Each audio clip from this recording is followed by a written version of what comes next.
Good evening कल Manish ji. Good evening sir. Okay, तो कल हमने देखा था कि एल्टन मायो ने कुछ एक्सपेरिमेंट कंडक्ट किए। उनका सबसे बड़ा एक्सपेरिमेंट माना जाता है हॉथॉर्न एक्सपेरिमेंट। ये हॉथॉर्न प्लांट था वेस्टर्न इलेक्ट्रिक कंपनी का, और इसको चूज किया गया बिकॉज वहां पे बहुत सारे डाइवर्स रीजन के लोग आकर के काम कर रहे थे। हुआ ये कि हॉथॉर्न एक्सपेरिमेंट एक्चुअल में किसी और ने स्टार्ट किया था, जॉर्ज पैनक ने स्टार्ट किया था, बट उनको जो रिजल्ट मिला वो उनकी समझ से बाहर था। जब वो रिजल्ट को सही से समझ नहीं पाए तो व्हाट दे डिड, इन्होंने इनवाइट करा एल्टन मायो को कि आप आइए और आकर के यहाँ पर हमें बताइए कि ऐसा क्यों हो रहा है। तो एल्टन मायो जब आते हैं तो वो पूरा का पूरा उनका जो रिसर्च होता है उसको दोबारा से स्टडी करते हैं, और उसके बेसिस पे वो दो हाइपोथेसिस देते हैं। पहली हाइपोथेसिस ये होती है कि हो सकता है आप उनको इंडिविजुअल प्लान दे रहे हो, इंडिविजुअल इंसेंटिव बोनस वगैरह दे रहे हो, इसकी वजह से वो काम कर रहे हैं। और दूसरी हाइपोथेसिस ये थी कि आपने क्या करा है, यहाँ पे मैनेजरियल और जो सुपरविजन टेक्निक्स हैं उनको इम्प्रूव कर दिया है, इसीलिए जो प्रोडक्शन है वो बड़ी है। तो अब हुआ क्या, उसके बाद में उन्होंने कुछ एक्सपेरिमेंट कंडक्ट कराए। ठीक है, उस नेक्स्ट एक्सपेरिमेंट का नाम था ह्यूमन एटीट्यूड एंड सेंटिमेंट। ये कंडक्ट कराया गया 1928 से 31 तक। अब इसके अंदर क्या हुआ बेसिकली कि मायो और उनकी टीम ने ये ह्यूमन एटीट्यूड, ह्यूमन साइकोलॉजी या ह्यूमन बिहेवियर को समझने के लिए एक्सपेरिमेंट कंडक्ट कराया था। बेसिकली इसमें वर्कर्स को अपॉर्चुनिटी दी गई कि आप आए और आ करके आप अपने जो भी एक ओपिनियन है उनको एक्सप्रेस करने की, आप एक्सप्रेस रखें उस चीज को। देखिए एक्सपेरिमेंट बहुत सिंपल था। इस एक्सपेरिमेंट में क्या हुआ कि सारे वर्कर्स को बुलाया गया और वर्कर से पूछा गया कि आप बताइए आप अपने जो मैनेजमेंट है उसके बारे में क्या सोचते हैं, एंड डोंट वरी आपके ओपिनियन जो होंगे वो मैनेजमेंट को डायरेक्टली नहीं बताए जाएंगे, इस तरीके से। तो वर्कर्स वर फ्री, अब वो अपना जो भी नेगेटिव पॉइंट था वो रख सकते थे। एंड जैसे ही उन्होंने अपनी जो फीलिंग थी, जैसे ही उनकी वो रिलीज होती है, लाइक जो फ्रस्ट्रेशन थी, जैसे उन्होंने शेयर किया कि देखो मैनेजमेंट के अंदर ये प्रॉब्लम है, तो मायो ये फील करते हैं कि वर्कर्स में एक माइंडसेट डेवलप हुआ कि एक्चुअल में मैनेजमेंट जो है वो सुधर गई है। इट्स लाइक वर्कर्स को मौका दिया गया two point out the weakness of management. And ground पे कुछ चेंज नहीं हुआ, मैनेजमेंट कहीं कुछ चेंज नहीं हुई, बट जैसे ही वर्कर्स ने अपनी फ्रस्ट्रेशन निकाली, अपनी बात रखी, उसके बाद में वर्कर्स को ये फील होने लगा कि मैनेजमेंट में सुधार आ चुका है। तो ये बात होती है ओपिनियन की, कि ह्यूमन साइकोलॉजी कैसे काम कर रही है। वो ये बिलीव कर रहे हैं कि हाँ, हमारा ओपिनियन भी ऑर्गेनाइजेशन के लिए मैटर करता है। तो वर्कर्स को मौका दिया गया कि you can express freely about your likes and dislikes of the programme and policies of management. Management जो काम कर रही है उसकी प्रोग्राम्स एंड पॉलिसीज आप कितना पसंद करते हैं, कितना डिसलाइक करते हैं, उन सब के बारे में बताइए। वर्किंग कंडीशन को लेकर के आपका क्या कहना है, एंड आपको क्या लगता है कि आपके बॉस आपके साथ जो बिहेव कर रहे हैं वो सही है या गलत है। इसके बारे में ये 3-4 पॉइंट रखे गए, इन 3-4 मुद्दों के ऊपर वर्कर से सवाल जवाब करे गए, और तकरीबन 20,000 से ज्यादा वर्कर्स का इंटरव्यू लिया गया। एक तरीके से, लाइक मैंने आपको बताया था ना, रिसर्च मेथड होता है, सैम्पलिंग के बाद में फिर रिसर्च करने का आप क्या करते हो, एक तरीका ढूंढते हो। तो रिसर्च हो सकता है इंटरव्यू के थ्रू, रिसर्च अलग अलग फॉर्म हो सकती है रिसर्च की। तो ये था interview research, interview based research. इसमें क्या हुआ, हर एक पर्सन को प्रॉपर मौका दिया गया कि आप अपनी जो भी दिक्कतें हैं उनको आराम से आप बता सकते हो। अगर आपको लगता है कि एक पर्टिकुलर पार्ट पे या फिर सारी की सारी मैनेजमेंट ही खराब है, आप अपनी खुल करके जो है वो बताइए आपको प्रॉब्लम क्या है मैनेजमेंट से। तो बाद में उन कंप्लेन को एनालाइज किया गया स्टडी टीम के द्वारा, and it was found out that there was no correlation between the nature of complaints and the fact. मतलब कोई कुछ था ही नहीं, लोग कंप्लेन जो कर रहे हैं और जो ग्राउंड रियलिटी है उसमें बहुत फर्क था। मतलब जेन्युइन कंप्लेन्स बहुत कम थी। ओके, बस वो फ्रस्ट्रेटेड थे, बस इतना मान के चले आप। तो कोई भी नया रिफॉर्म इंट्रोड्यूस नहीं किया गया, बट वर्कर्स को ये लगा कि देखो, हमने कंप्लेन करी, हमने आवाज उठाई, तो वर्किंग कंडीशंस अब इम्प्रूव होने लगी है। और उनको लगा कि अब उनकी जो सैलरी है वो भी अच्छी खासी है, जो वेजेस है वो उनके अच्छे हैं। लेकिन अगर आप देखो उस एक्सपेरिमेंट के थ्रू, तो उनका वेज स्केल जो है वो सेम लेवल पे रहा, कोई कोई इम्प्रूवमेंट नहीं करी गई, कुछ एडिशन नहीं करा गया। बट दे वर हैप्पी कि हाँ, हमारी जो सैलरी है वो सब अच्छी है। तो ये क्या शो कर रहा है कि अगर आप एक्चुअल में कुछ भी सुधार नहीं भी करते हो या प्रॉब्लम नहीं भी होती है, ये फैक्ट है, देखो इसको दो तरीके से समझो। इस एक्सपेरिमेंट से दो बातें निकल करके आएंगी। पहली तो ये कि आपके ऑर्गेनाइजेशन में मान लो प्रॉब्लम नहीं भी है, ग्राउंड लेवल पे आपको लगता है being a part of management की कोई प्रॉब्लम नहीं है, बट लोग अगर अपनी बात सही से नहीं रख पा रहे हैं, तो वो अननेसेसरली क्या करेंगे, प्रॉब्लम्स क्रिएट कर लेंगे, वो फ्रस्ट्रेटेड होते जाएंगे, और जिसकी वजह से ना तो उनका काम में मन लगेगा, और फिर क्या होगा, आपकी प्रोडक्टिविटी कम हो जाएगी। दूसरा ये है कि जैसे उन्होंने ओपिनियन अपना रख दिया, उनको एक सेंस ऑफ पार्टिसिपेशन आने लगी कि हाँ हमारी बातें मानी गई, and now management has improved. तो इससे आपको साइकोलॉजी का पता चल रहा है, राइट, ह्यूमन सेंटिमेंट का। नेक्स्ट टाइम आप किसी भी ऑर्गेनाइजेशन में जाओ, ये ट्राई कर सकते हो। बट देखते हैं ये कितना सक्सेसफुल रहा। It appeared that there was an opportunity to let off steam. होता है ना, आप कुकर को हल्का सा वो कर देते हो, स्टीम जाने देते हो, ऐसा ही कुछ था कि दे लेट ऑफ द स्टीम, हवा थोड़ी सी निकल गई, तो उसकी वजह से क्या हुआ, workers started to feel better even though there was no material change in the environment. Environment में कोई मटेरियल चेंज नहीं हुआ था, ग्राउंड पे कोई भी नया काम नहीं हुआ था, बट हाँ दे स्टार्टेड टू फील कि देखो अब थोड़ा थोड़ा सुधार आने लगा है। तो it's all about perception, how you perceive, it's all about how you think. Matter नहीं करता सिचुएशन आपने बहुत बड़ी बढ़िया आपने प्रोवाइड करी है, कंपनी के अंदर सब कुछ अच्छा चल रहा है, हो सकता है लोग फिर भी खुश ना हो, आपने अच्छी उनको सैलरी दे दी, सब कुछ बढ़िया है, फिर भी हो सकता है लोग खुश ना हो। तो रीजन क्या हो सकता है उस चीज का, कि लोग अपनी बात को सही से रख नहीं पा रहे हैं, या फिर वो जो स्टीम जो भाप बन रही है उसको थोड़ा सा आप क्या करो, रिलीज करने का मौका दो। तो दो एस्पेक्ट इन्होंने आइडेंटिफाई करे एल्टन मायो की टीम ने। पहला क्या था कि वर्कर्स ने अप्रिशिएट किया कि ये जो तरीका है कि आप वर्कर से कंपनी की प्रॉब्लम के बारे में पूछ रहे हो, we are happy about it. They दो they had valued comment to offer and felt that they had equal status with management. मतलब उसके बाद में उनको फील होने लगा, वर्कर्स को फील होने लगा कि अब हम मैनेजमेंट के बराबर हैं, हम अब इक्वल स्टेज पे आ रहे हैं। They also realized that they were allowed to express themselves freely and felt satisfied with it. वही बात है जो मैंने आपको बताई, they were happy कि हाँ उनको बोलने का मौका मिला। Then there was a change in the attitude of supervisor, क्योंकि सुपरवाइजर के बिहेवियर में चेंज आया, बिकॉज सुपरवाइजर को ये था कि अब रिसर्च टीम उनको बहुत ही क्लोजली ऑब्जर्व कर रही है, कैसे वो सुपरवाइज कर रही हैं, थोड़ा सा मेथड उनका इंप्रूव हुआ, and subordinates were allowed to comment freely about their supervisor. तो ऑब्वियसली यहाँ पे अल्टीमेटली सुपरविजन की जो टेक्निक होती है वो भी इंप्रूव हुई। मायो और उनकी जो टीम थी, like there are a lot of mistakes I have to work on it. Team finally led to conclusion that the explanation for these unexpected findings lay in the informal social forces at the work in organisation. ये यहाँ पे पूरे इसमें एक ही word important है, that is informal social forces. मतलब आप कहीं पे गए, आपने ग्रुप्स बना लिए, वो वाली होती है इनफॉर्मल सोशल फोर्सेस। वो ज्यादा एक्टिव है, ज्यादा इन्फ्लुएंस डालती है ऑर्गेनाइजेशन के ऊपर। एंड मायो की टीम पूरा इस बात को लेकर के कन्विंस हो जाती है कि आप एक इंसान के बिहेवियर को बिल्कुल सेपरेट नहीं कर सकते, वो कैसा फील करता है, उसके कैसे सेंटिमेंट्स हैं, कैसे इमोशन वो रख रहा है। So, to explain behavior in the workplace, it was necessary to move beyond their limited idea that organization was simply an economic and technological structure. ऐसा नहीं होता है कि एक ऑर्गेनाइजेशन में अगर कोई पर्सन काम करने के लिए आ रहा है, तो वो अपने इमोशन, अपनी थॉट प्रोसेस को घर पे रख के आ रहा है। नहीं, एक हद तक हम उससे प्रोफेशनल बिहेवियर एक्सपेक्ट करते हैं, बट कहीं ना कहीं उसकी जो पर्सनल लाइफ है, जो जैसा उसका इमोशन लेवल है, वो उसकी प्रोडक्टिविटी को, उसकी वर्क एफिशिएंसी को हार्म करेगा ही करेगा। ठीक है, हार्म इन द सेंस कि वो उसको इन्फ्लुएंस करेगा। इफ ही इज हैप्पी तो वो सारा काम अच्छा करेगा, इफ ही इज सैड तो उसके काम में क्या होगा, थोड़ी सी लेजीनेस आने लगेगी। ओके, तो ये क्या हुआ, ऑर्गेनाइजेशन भी क्या है, ऑर्गेनाइजेशन महज एक मशीनों से बना हुआ ग्रुप नहीं है, it is also a social structure, kind of web बना हुआ है, जाल बुना हुआ है ह्यूमन रिलेशंस का, and it is bounded by a system of sentiment. तो यहाँ पर यू कैन से कि थोड़ा थोड़ा बिहेवियर के बारे में डिस्कस कर रहे हैं, ह्यूमन रिलेशन के बारे में डिस्कस कर रहे हैं।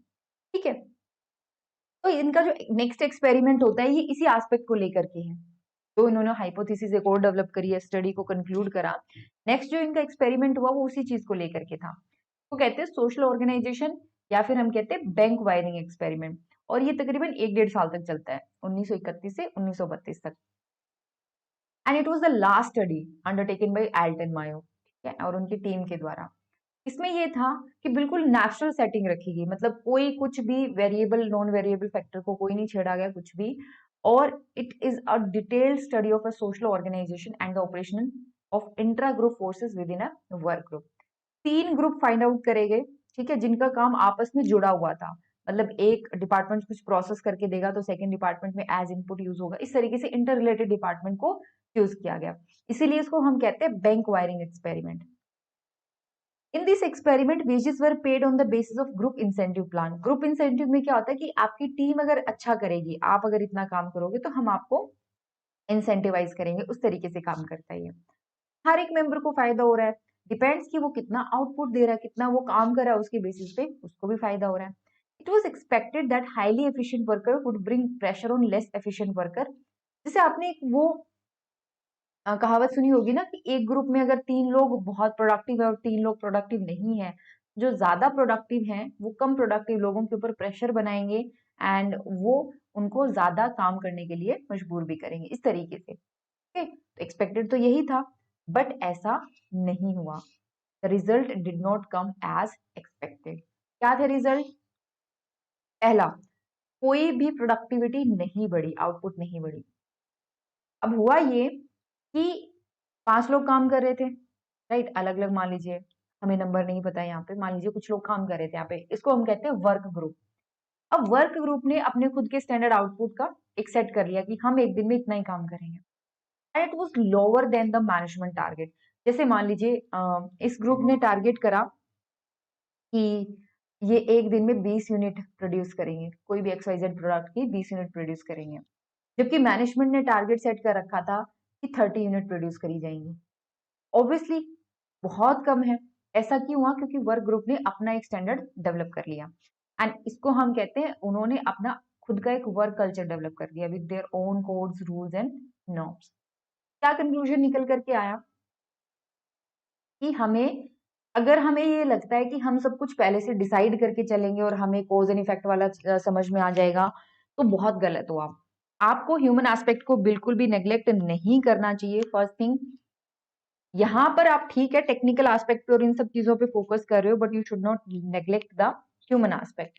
होथोन एक्सपेरिमेंट जो था, ये सजेस्ट करता है कि आपके पास जो मैनेजरियल स्किल्स हैं, जो भी मैनेजरियल स्किल्स हैं, उसमें सुपरविजन जो है वो बहुत अच्छी होनी चाहिए, ठीक है। टेक्निकल स्किल्स हैं वेल एंड गुड, बट आपके पास जो है वो ह्यूमन सिचुएशन, ह्यूमन इमोशन को समझने की स्किल्स भी होनी चाहिए। And they also felt that over emphasis on technical progress and material life at the expense of social and human life was not good. आप उनको बस ये प्रेशराइज कर रहे हो कि प्रोडक्शन बढ़ाना है, बढ़ाना है, बढ़ाना, ना आप उनकी सुन रहे हो, ना आप उनको ढंग से कुछ बता रहे हो, जस्ट उनके ऊपर बर्डन बना हुआ है। तो ये एक हेल्दी इन्वायरमेंट नहीं है, एक सस्टेनेबल मेथड नहीं है किसी भी ऑर्गेनाइजेशन में। Okay, and the concept of authority should be based on social skills in securing cooperation rather than expertise. Expertise से हमारा कोई फायदा नहीं होने वाला, हमें क्या करना पड़ेगा? हमें लोगों का कोऑपरेशन लाना पड़ेगा। कोऑपरेशन कब होगा? जब हम, हमारी तरफ से कुछ नहीं होता। देखो, अगर आपको लगता है कि मैनेजमेंट विल डिसाइड एवरीथिंग, नहीं, लोगों को भी ये फील होना चाहिए कि okay they are also part of this initiative, तब जाकर के वो क्या करेंगे? कोऑपरेट करेंगे, ठीक है। तो हम होथोन स्टडीज की जो कंक्लूजन थी उसी पे वापस आते हैं। वो ये कहते हैं कि harmony between the informal social system and formal organisation is the key concept. Okay, informal क्या होता है? जो आप अपने, आपके जो दोस्त वगैरह बनते हैं कहीं पर। फॉर्मल जो आपका सुपीरियर और सबॉर्डिनेट वाला रिलेशन होता है।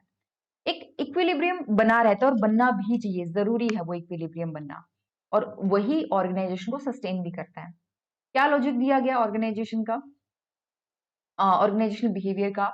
उन्होंने कहा कि इकोनॉमिक मैन नहीं है। अगर आपको लगता है कि एक इंसान जिसको अगर आप उसको बोनस का लालच दोगे, सैलरी का लालच दोगे, और वो बिना किसी और चीज की परवाह करे बस काम करता रहेगा, then you are wrong. That person is non rational in economic terms. वो ज्यादा सोशल है और ज्यादा साइकोलॉजिकल है, ठीक है, फिजियोलॉजिकल है। Accordingly management would have to develop diagnostic skills, और उसके पास वो कैपेसिटी होनी चाहिए कि वो प्रॉब्लम्स को अच्छे से एनालाइज कर सके, और दूसरा, जो इनफॉर्मल ग्रुप्स होते हैं उनके साथ अच्छे डायनामिक्स मेंटेन करके रखे, ताकि वर्कर्स को अच्छे से समझ पाए और प्रोडक्टिविटी टोटल बढ़ पाए। ये तो हुआ Hawthorne experiment. Then there was another issue, जिसमें था एब्सेंटिज्म इन द इंडस्ट्रीज। यहां तक अगर किसी को डाउट है तो यू कैन आस्क।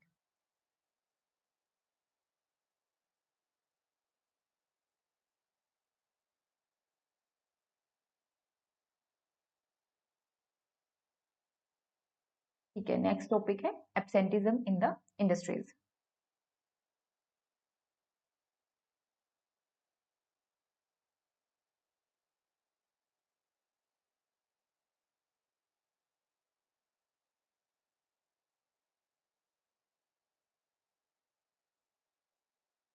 एब्सेंटिज्म का मतलब होता है कि लोग अपनी जॉब से बहुत ज्यादा एब्सेंट रह रहे हैं।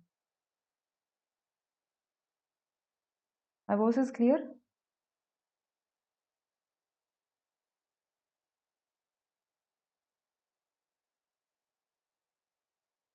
अब हुआ ये कि जब सेकेंड वर्ल्ड वॉर चल रहा था तो लेबर का जो टर्नओवर था वो बहुत ज्यादा था, लाइक एब्सेंटिज्म बहुत ज्यादा था, 70% से भी ज्यादा। एंड लोग बहुत ज्यादा परेशान हो चुके थे इस, ठीक है। I think there is some internet issue. Manisha ji, I think your voice is also breaking and the screen is also not clear. We are not able to see the content clearly. I don't know why it is happening, just give me.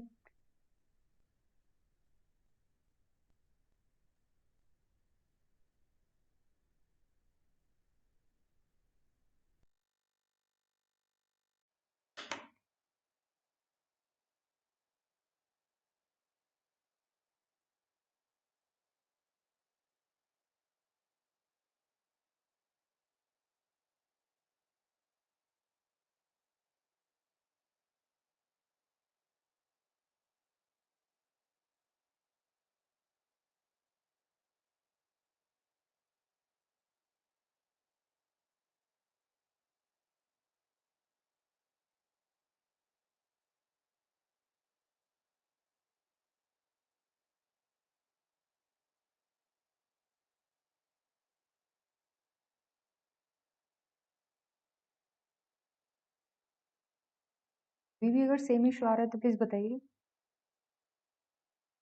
Now it is clear. Your voice is also clear. The screen is also clear. Clear. अगर बीच में दिक्कत आती है तो just raise your hand. Okay. Okay, next start करते हैं। ये था एब्सेंटिज्म को लेकर के। एब्सेंटिज्म क्या होता है कि लोग बहुत ज्यादा अपनी जॉब से छुट्टी ले रहे थे। तो सेकेंड वर्ल्ड वॉर के दौरान टर्नओवर ऑफ लेबर का मतलब कि जॉब बहुत छोड़ के जा रहे थे, एक प्रॉब्लम ये थी। और एब्सेंटिज्म भी बहुत ज्यादा था, लोग इससे बहुत परेशान हुए। तीन इंडस्ट्रीज की मैनेजमेंट ने मिल करके मायो से रिक्वेस्ट करी कि आप इसको समझिए कि लोग क्यों नहीं काम पे आना चाहते। और ये 1943 में, यानी सेकेंड वर्ल्ड वॉर के बीच में बिल्कुल ये एक्सपेरिमेंट स्टार्ट होता है। तो इन्होंने क्या करा, सबसे पहले एक ऐसी इंडस्ट्री को पकड़ा जिसका टर्नओवर बहुत ही कम था और एब्सेंटिज्म बहुत ही कम था। टर्नओवर से मतलब है यहाँ पे लेबर टर्नओवर का। बहुत कम लोग जॉब छोड़ के जा रहे थे और बहुत ही कम लोग अपनी जॉब से एब्सेंट हो रहे थे। तो मायो और उनकी टीम को पता चला कि जो मैनेजमेंट है यहाँ पे, मैनेजमेंट ने ग्रुप वेज स्कीम लागू करी है and made it clear that worker should earn group wage without any shortfall in any shift in a day. मतलब ग्रुप बेस्ड सिस्टम इन्होंने इंट्रोड्यूस कर दिया, फर्स्ट थिंग। दूसरा, आप ये ग्रुप बेस्ड सिस्टम तभी अर्न करोगे जब आप अपना जो भी डेली का कोटा है उसको मीट कर देते हो। तो जितना आपको करना है उतना आप काम करिए, जो आपने एक्स्ट्रा करा उसमें आपको क्या मिलेगा, एक्स्ट्रा आपको बोनस मिलेगा। अगर मान लीजिए कोई भी आपका जितना टारगेट था उसमें आप कम करते हो, ठीक है, आप काम ढंग से नहीं करते हो, आपको मान लीजिए 20 यूनिट बनानी थी बट आपने इतनी नहीं करी, तो आपकी सैलरी घटेगी। सैलरी सबके लिए इक्वली होगी, मतलब जितना कट लगेगा वेजेस में वो यूनिफॉर्मली अप्लाई होगा। 5 लोग थे उस ग्रुप में या जितने भी लोग थे उन सबकी इक्वली सैलरी कटेगी। इससे क्या हुआ, वर्कर्स अलर्ट मोड पे आ गए and they formed into a group under the leadership of natural leader. Natural leader क्या होता है कि जितना बड़ा ग्रुप था उसमें से कोई ना कोई ऐसा तो होगा ना जो नेचुरल लीडर बनेगा, जिसने अपना टाइम और एनर्जी दी ताकि वो ग्रुप को मेंटेन करके रख सके। काम ग्रुप ही कर रहा था, लेकिन अब जिम्मेदारी ग्रुप को मेंटेन करने की मैनेजमेंट की ना होकर के उनकी वर्कर्स की खुद की होगी, बिकॉज उनको पता था कि अगर हम अच्छा करेंगे तो हमें बेनिफिट है, कम करेंगे तो हमारी सैलरी कटेगी, ये चीज थी। और सैलरी भी सबकी कटेगी, बराबर कटेगी। तो जिम्मेदारी किस पे आ गई? एम्प्लॉइज पे आ गई कि अब आपको हाई प्रोडक्टिविटी को मेंटेन करना है और इंडस्ट्रीज को अच्छा खासा आपने रन करना है। मायो ने इस चीज को फाइंड आउट करा कि एक इनफॉर्मल ग्रुप जो है वो कितना ज्यादा स्ट्रेंथ शो कर सकता है। ये एक इनफॉर्मल ग्रुप ही डेवलप हुआ ना। आप मान लीजिए 10-15 लोग मिलकर के काम कर रहे हैं, तो आपको ये है कि okay we need to increase our productivity, तो एक काइंड ऑफ ग्रुप वाली फीलिंग भी आती है। आपकी इनफॉर्मल ग्रुप आपका इंक्रीज हुआ and that ultimately led to the increase in the production. ये क्या हुआ प्रेजेंट केस में? जो पॉजिटिव रिस्पॉन्स आया it was possible because the supervisor and his assistants were too busy otherwise. क्योंकि अब उनके ऊपर एक बॉस नहीं था। जो लोग काम कर रहे थे ऐसा नहीं था, उनको डर नहीं था कि हर 10 मिनट में 20 मिनट में बॉस उनको कॉन्टिन्यूसली देख रहा है या सुपरवाइजर आकर के उनके ऊपर चिल्ला के जा रहा है। उनको कोई डर नहीं था। वो बहुत ही रेयरली वो डिपार्टमेंट में आते थे, असिस्टेंट वगैरह या सुपरवाइजर वगैरह, और बहुत ही उनको मतलब फ्रीडम के साथ वो काम कर रहे थे। तो वो लोग काम कैसे कर रहे थे? Under the influence of natural leader. Okay, ये कुछ ऐसा ही है कि आपने क्या करा, आपके ऑर्गेनाइजेशन ने आपको बोल दिया कि देखो भाई तुमको जो करना है तुम करो, हमको कोई प्रॉब्लम नहीं है। ये इतनी तुम्हारी डेली का कोटा है, मान लीजिए आपको 20 मिनट डेली बनानी है, हम जा रहे हैं। तुम अगर इससे ज्यादा बनाओगे तो तुम्हारे लिए प्लस पॉइंट है, इससे कम बनाओगे तो तुम्हारे लिए नेगेटिव पॉइंट है। इन लोगों ने मिल करके किसी एक पर्सन को चुन लिया कि ये वाला बंदा जो है, चुनेगा तो मतलब जो अच्छा होगा, पावरफुल होगा, जिसके अंदर लीडरशिप क्वालिटी होगी वो लीड करेगा। और उस बंदे की रिस्पॉन्सिबिलिटी थी पूरे ग्रुप को मेंटेन करने की। मतलब मैनेजमेंट ने कोई इंटरफेरेंस नहीं किया, किसी प्रकार का सुपरविजन, कोई बर्डन नहीं था उनके ऊपर। अब उनकी रिस्पॉन्सिबिलिटी थी ज्यादा अच्छा काम करने की। ये फिनोमिना था यहाँ पे। अब हुआ ये कि बाकी अगर हम दो फैक्ट्रीज का देखें तो ना तो तीन फैक्ट्री की बात हो रही थी, तीन इंडस्ट्रीज की बात हो रही थी। तो बाकी दो इंडस्ट्रीज में ना तो इनफॉर्मल ग्रुप डेवलप हो रहे थे, ना ही नेचुरल लीडर डेवलप हो रहे थे, जिसकी वजह से वर्कर्स इंडिविजुअली काम कर रहे थे। वर्कर्स एक टीम की तरह नहीं उभर के आ रहे थे, और ना ही उनको मौका मिल रहा था एक टीम बनाने का, इनफॉर्मल टीम बनाने का। इसकी वजह से वो लोग बहुत जल्दी फ्रस्ट्रेटेड हो रहे थे और एब्सेंटिज्म भी बहुत ज्यादा था। तो ये पूरा समझ में आया। पूरा हमने हॉथन एक्सपेरिमेंट देखा, उसके बाद में ये एब्सेंटिज्म वाला सिस्टम देखा। तो कंक्लूजन क्या निकल करके आता है? कुछ कंक्लूजन उन्होंने बताए हॉथॉर्न एक्सपेरिमेंट के। सबसे पहले जो भी एक्सपेरिमेंट्स हुए हॉथॉर्न के अंदर और फर्दर स्टडीज में, उनके बाद में एक चीज पता चली कि इनफॉर्मल ऑर्गेनाइजेशन बहुत ज्यादा जरूरी है। बहुत ज्यादा जरूरी है अगर आपको प्रोडक्टिविटी भी बना करके रखनी है, और दूसरा आपके लेबर भी, आपके जो वर्कर है वो भी खुश हैं, वो भी बहुत ज्यादा आपके ऑर्गेनाइजेशन को छोड़ करके नहीं जा रहे। और उस पर्टिकुलर पर्सन का जो थॉट प्रोसेस है, जो बिहेवियर है, सोशल एंड साइकोलॉजिकल फैक्टर है, वो बहुत इंपॉर्टेंट है वर्कर्स के सेटिस्फेक्शन के लिए एंड ऑर्गेनाइजेशनल आउटपुट के लिए। ये कुछ ऐसा ही है कि ये एक डिपार्टमेंट है, मान लीजिए इस डिपार्टमेंट के अंदर बहुत सारे लोग काम कर रहे हैं। तो वो इंसान, एक तो उसका खुद का इमोशन, उसका सेंटिमेंट, और दूसरा डिपार्टमेंट में आने के बाद वो बाकी लोगों से मिलता है, इनफॉर्मल उसके फ्रेंड होते हैं, वहां पे वो जो उसका बिहेवियर इन्फ्लुएंस होता है, जो वो रिलेशन बनाता है, ये सारी चीजें अल्टीमेटली उसके सेटिस्फेक्शन को कॉज करती हैं, एंड सेटिस्फेक्शन से प्रोडक्टिविटी बढ़ती। ऐसा इनका कहना था। ठीक है, लेकिन इनके जो फ्रेंड थे फ्रिट्ज रोथल्सबर्गर, इनका एक अलग कंक्लूजन था। ये मायो की बात से सहमत नहीं थे। उनके हिसाब से हॉथॉर्न की स्टडी हमें ये बताती है कि जो प्राइमरी ग्रुप था that had as much if not greater impact upon productivity as the formally physical surrounding and economic benefit derive from the job. उनका ये कहना था कि देखो, इनफॉर्मल ग्रुप का ऐसा कोई खास वो नहीं है, ऑलमोस्ट दोनों का ही, जो दो ग्रुप आप लेकर के चल रहे थे, एक जिसमें आपने इनफॉर्मल रिलेशन बनाने दिए, दूसरा जिनमें आपने ज्यादा कुछ चेंजेस नहीं किए थे, दोनों ही में ऑलमोस्ट आपको सेम जो है देखने को मिला। और दूसरा, लोग जो हैं उनकी प्रोडक्टिविटी ज्यादा नहीं लेकिन बराबर, उनकी प्रोडक्टिविटी भी उनकी फिजिकल सराउंडिंग पे और उनके इकोनॉमिक बेनिफिट पे डिपेंड करती है। तो सोशल ओके, तो सोशल नॉर्म्स को लेकर के उन्होंने कुछ और कॉन्सेप्ट का आइडेंटिफाई किया। ठीक है, इनमें से एक है सोशल नॉर्म्स, उसको समझते हैं। सोशल नॉर्म क्या होती है? बेसिकली आपकी डिफाइंड रूल्स नहीं होते, बट ऐसा हो रहा था तो अब आप उसको भी फॉलो कर रहे हो कि ideal rule in a society, in an organisation ऐसा होता है, आपको भी फॉलो करना। तो ऑर्गेनाइजेशनल इफेक्टिवनेस काफी हद तक सोशल नॉर्म्स के द्वारा डिफाइन की जाती है, डिटरमाइन की जाती है। जैसे कुछ प्रिंसिपल्स हैं एडमिनिस्ट्रेशन के, डिविजन ऑफ वर्क है, फिजियोलॉजिकल कैपेबिलिटी ऑफ वर्कर, ये इतने इंपॉर्टेंट नहीं है। Workers are ultimately social beings and उनको पहले तो ऑर्गेनाइजेशन के मेंबर के तौर पे समझना चाहिए, ना कि एक मशीन के तौर पे। उनका एटीट्यूड, उनकी इफेक्टिवनेस काफी हद तक सोशल डिमांड और उनसे कंडीशन होती है। इन एन ऑर्गेनाइजेशन आप बाहर से भी डिमांड करते हो, आप इंटरनली भी डिमांड कर रहे हो, तो उनसे उसकी इफेक्टिवनेस और एटीट्यूड इम्पैक्ट होता है। Now let's talk about the group. Group standards are a major factor और major influence on behaviour of an individual. ये सारे आप आराम से रीड करेंगे, आई डोंट थिंक इसमें आपको प्रॉब्लम आने वाली है। ओके, जो चीजें अभी हमने बताई उनको बस अलग से बताया गया। रिवॉर्ड एंड सैंक्शन में जैसे इकोनॉमिक इंसेंटिव की बजाय उनको नॉन इकोनॉमिक इंसेंटिव में ज्यादा इंटरेस्ट था, जैसे सोशल रिवॉर्ड, ग्रुप सैंक्शन, इन सारी चीजों से। आप ग्रुप से जुड़ते हो ना, तो एक अलग ही सेटिस्फेक्शन आता है। ओके, सुपरविजन टेक्निक के बारे में हमने बात करी एंड फाइनली आता है डेमोक्रेटिक एडमिनिस्ट्रेशन। डेमोक्रेटिक एडमिनिस्ट्रेशन में क्या था कि they are also feeling that okay workers are also participating, ये उनकी फीलिंग थी। बॉसिज्म बहुत ज्यादा नहीं था, बिकॉज बॉस का, सुपरवाइजर का रोल बहुत कम हो रहा था, इससे भी उनको सेटिस्फेक्शन। अब ये आपका काम है human relation and classical approach के बीच में सिमिलैरिटीज और डिफरेंसेस को रीड करना। मैं इसको नहीं कवर करवाऊंगी क्योंकि मैंने क्लासिकल अप्रोच भी कवर करवा दिया और मैंने ह्यूमन रिलेशन अप्रोच भी कवर करवा दी। इसमें अगर कुछ समझ में नहीं आता है, पहले तो आराम से बैठ के इसको समझने की कोशिश करो। फिर भी अगर कोई पॉइंट है जिसमें आप अच्छे से इंटरप्रेट नहीं कर पा रहे, फर्स्ट ऑफ ऑल, अगर कोई ऐसा वर्ड है जो आपको समझ में नहीं आ रहा, किसी वर्ड का मतलब नहीं पता, तो पहले तो उस वर्ड का मतलब ढूंढो। जैसे ओवर स्पेशलाइजेशन, ठीक है, the dysfunctions caused by over specialisation, तो you should know what is over specialisation, इस तरीके से। और फिर भी अगर आप अच्छे से उस लाइन को इंटरप्रेट नहीं कर पा रहे हो, then you can let me know. या आप डिफरेंसेस एंड उसकी जो सिमिलैरिटीज हैं वो आप कवर करेंगे, और दोनों ही अप्रोच एक दूसरे को कॉम्प्लीमेंट करती हैं, ना कि कॉन्ट्रडिक्टरी हैं।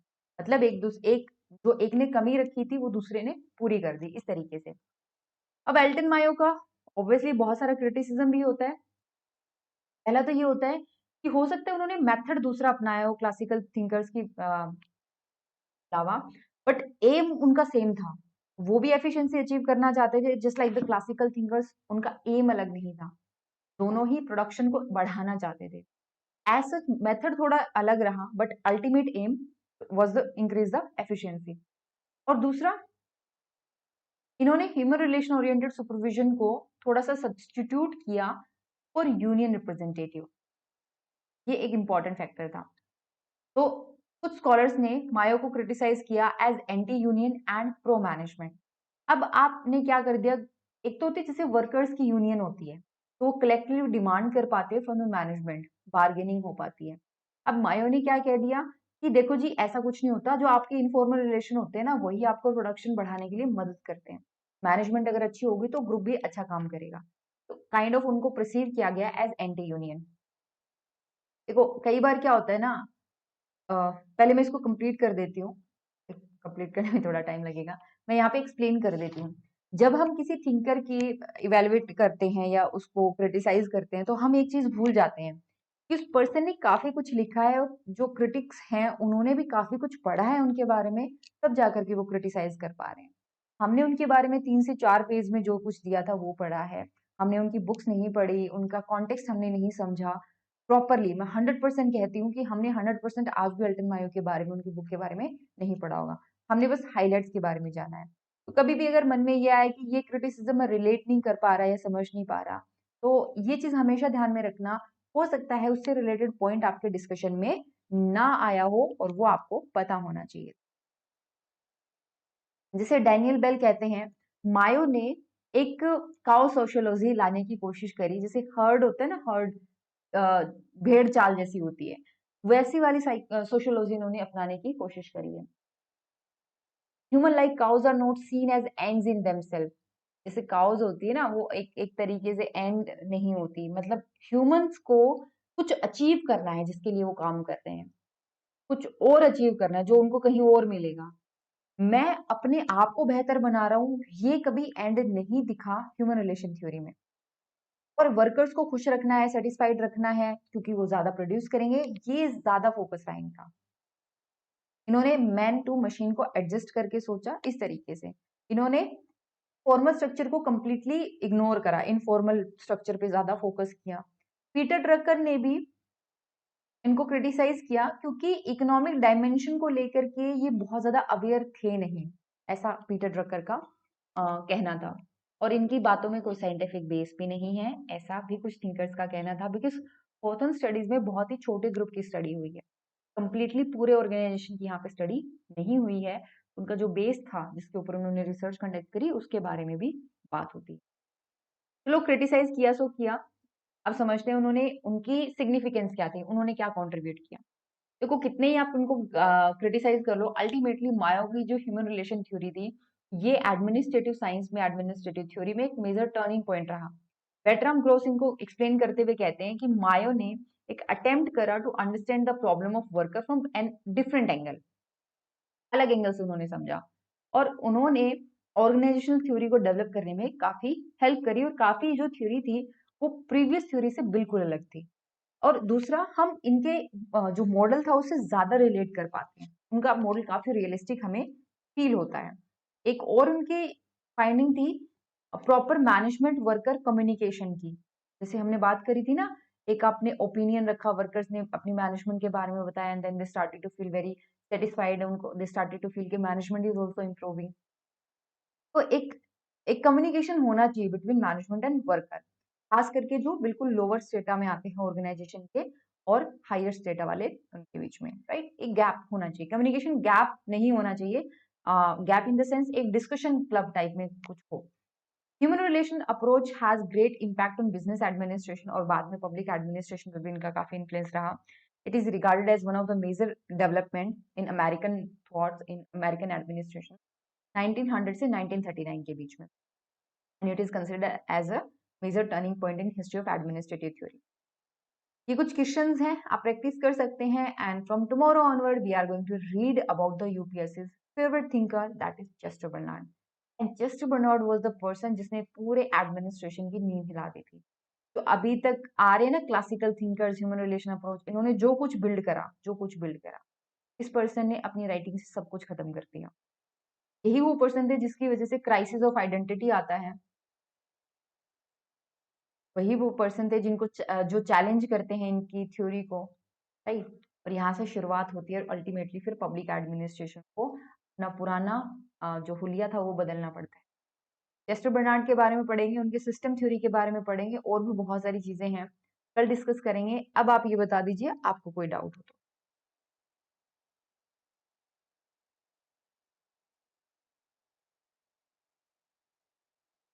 क्या कोई डाउट नहीं है तो कल मिलते हैं फिर।